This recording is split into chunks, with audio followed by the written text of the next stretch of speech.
Hello दोस्तों, स्वागत है आपका हमारे यूट्यूब चैनल हिंदी पर स्टोरी में।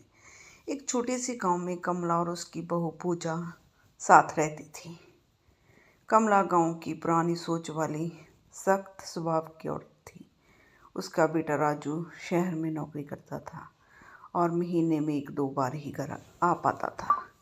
पूजा की शादी को अभी 6 महीने ही हुए थे। वह पढ़ी लिखी, समझदार और शांत स्वभाव की लड़की थी, लेकिन ससुराल का माहौल उसके लिए बिल्कुल नया था। शादी के शुरुआती दिनों में सब कुछ ठीक था, और पर धीरे धीरे कमला का असली स्वभाव सामने आने लगा। उसे हर बात में बहू की गलती नजर आती। सुबह पूजा थोड़ी देर में उठ जाए तो ताने मिलते। हमारे ज़माने में बहुएं सूरज से पहले उठ जाती थी। अगर दाल में नमक थोड़ा कम या ज़्यादा हो जाए तो भी डांट पड़ती। मायके में कुछ सिखाया नहीं गया। पूजा चुपचाप सब सह लेती। वह सोचती थी कि समय के साथ सब ठीक हो जाएगा। एक दिन की बात है, सुबह से ही कमला का मूड खराब था। उसने पूजा को आंगन साफ करने, बर्तन धोने और फिर खेत से चारा लाने को कह दिया। पूजा बिना कुछ कहे काम करती रही। दोपहर तक वह थक कर चूर हो गई, लेकिन उसने शिकायत नहीं की। तभी पड़ोस की शांति चाची आ गई। उन्होंने देखा कि पूजा अकेली ही सब काम कर रही है। शांति चाची ने हंसते हुए कहा, अरे कमला, बहू को थोड़ा आराम भी करने दिया कर, नई नई आई है। कमला को ये बात अच्छी नहीं लगी। उसने तुरंत जवाब दिया, हमने भी तो सब सीखा है, काम से ही लड़की ससुराल में डलती है। पूजा अंदर से बहुत दुखी थी। रात को जब राजू का फ़ोन आया तो उसने सब कुछ बताने का मन किया, पर फिर रुक गई। वह नहीं चाहती थी कि माँ बेटे के बीच दूरी आई। उसने बस इतना कहा, सब ठीक है। राजू ने भी समझा कि सचमुच सब ठीक होगा। एक दिन बीतते गए। कमला की तबीयत अक्सर खराब रहने लगी, पर वह डॉक्टर के पास जाने से मना कर देती। एक शाम अचानक उसे चक्कर आ गया और वह आंगन में गिर गई। पूजा दौड़ कर आई, उसे सहारा दिया और तुरंत पड़ोसियों की मदद से अस्पताल ले गई। डॉक्टर ने बताया कि कमला को शुगर और ब्लड प्रेशर की समस्या है और समय पर दवा लेना बहुत ज़रूरी है। उस दिन पहली बार कमला ने देखा कि पूजा सच में उसकी चिंता कर रही है। अस्पताल में पूजा पूरी रात उसके पास बैठी रही। उसने ना कुछ खाया ना सोई। सुबह जब कमला की आंखें खुली तो पूजा उसकी दवा लेकर खड़ी थी। उसकी आंखों में चिंता साफ झलक रही थी।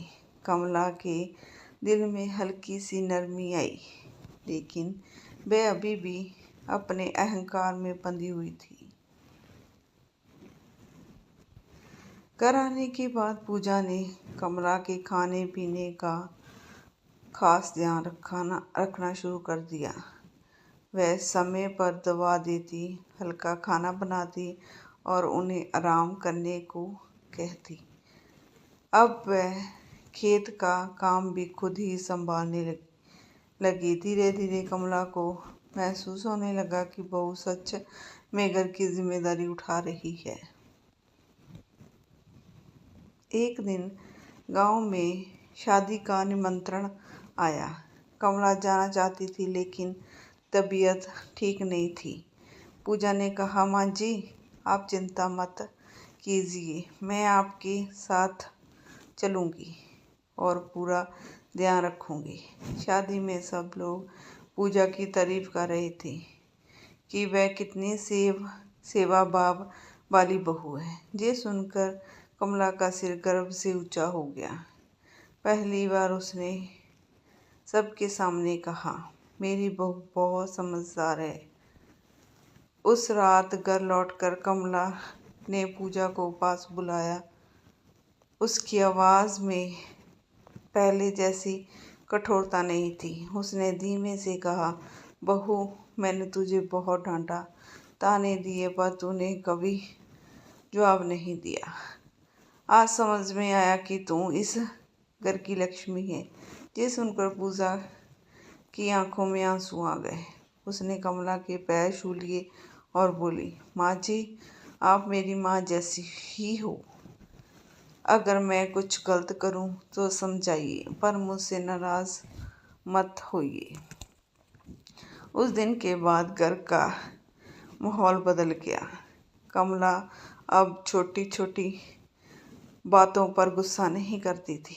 वह पूजा को अपनी बेटी की तरह मानने लगी थी। दोनों साथ बैठकर चाय पीती, बातें करती और हंसती। जब राजू अगली बार घर आया तो उसने देखा कि उसकी माँ और पत्नी के बीच अब प्यार और अपनापन है। उसे बहुत खुशी हुई।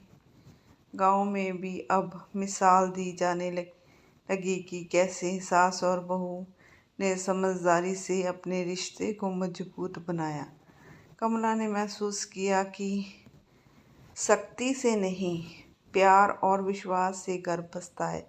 पूजा ने भी सीखा कि धैर्य और सम्मान से सबसे कठिन दिल भी जीता जा सकता है। समय बीतता गया। कुछ साल बाद पूजा के घर एक बेटी ने जन्म लिया।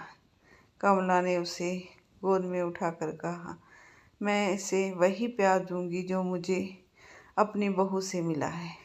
घर में खुशियों की गूंज फैल गई। अब वह घर सच में एक परिवार बन चुका था, जहाँ तानों की जगह मुस्कान और शिकायतों की जगह समझदारी ने ले ली थी। इस कहानी से यही सीख मिलती है कि सास बहू का रिश्ता अगर समझ और धैर्य से निभाया जाए तो वह माँ बेटी से कम नहीं होता। प्यार, सेवा और सम्मान से हर दूरी मिट जाती है और घर स्वर्ग बन जाता है। स्टोरी अच्छी लगी तो प्लीज़ मेरे चैनल को सब्सक्राइब, लाइक एंड शेयर जरूर करना। स्टोरी को पूरा देखने के लिए आपका बहुत बहुत धन्यवाद।